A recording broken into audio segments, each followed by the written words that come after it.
Top military leaders on Capitol Hill today with dire warnings about North Korea. It comes as the Air Force test fires an intercontinental ballistic missile, the type of weapon the Pentagon says Pyongyang wants to get its hands on to launch a nuclear attack on the U.S. The Trump administration saying the strategy to deal with that threat is to rely heavily on China's economic leverage. They say they're serious. They say they understand it's urgent. The question will be sort of how close can we bring our two visions of how much pressure we're willing to impose on the North Korean regime. Is it different from the Obama administration's policy? I think it is, in the sense that it's the #1 security challenge that we're facing right now, according to the administration and the president, and so we will be pursuing it in that vein.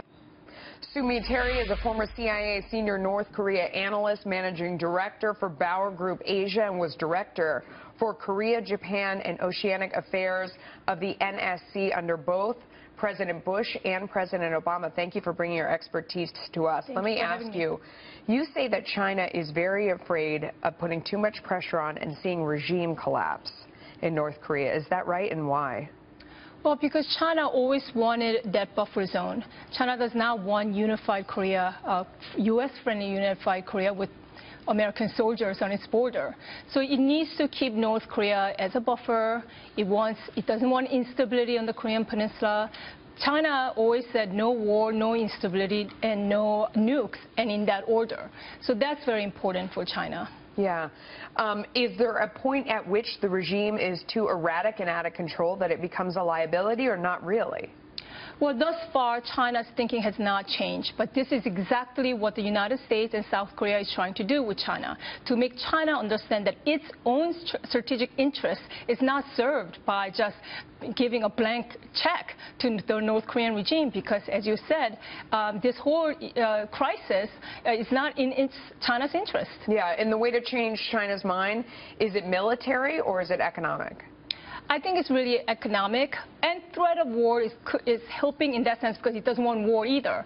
But economic in the sense that we have to hit, unfortunately, Chinese banks and Chinese entities that does illicit business with North Korea as well. And we might get there. If China does not rein in North Korea, we might have to go after secondary sanctions against Chinese banks. And there's a lot of leverage there. I mean, in the sense that there's a lot we haven't done yet, right? We have a lot of room to ratchet it up. Absolutely. When you look at Iran sanctions, that's sort of the model. A lot of people think that North Korea sanctions is maxed out, but it's absolutely not true. Strong sanctions has been only in place for about a year, and has not been enforced. Okay. So there's a lot we can do on North Korean entities by adding more North Korean entities and people on the sanctions list, and by going after Chinese banks and entities. In the meantime, there are those who think the physical danger to everyone else is growing. Listen to this.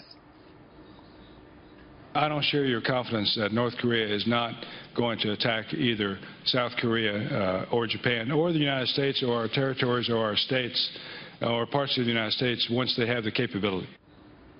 Yeah, what do you think? I mean, is Hawaii in jeopardy? I mean, some have said that's a possibility. Right. Well, North Korean regime is not ideological or suicidal.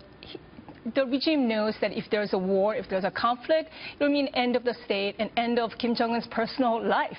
And they don't want that. However, if Kim thinks that we're going after him and there is going to be a war anyway, or if there is a regime change that's about to happen, then you cannot rule out that possibility, of course.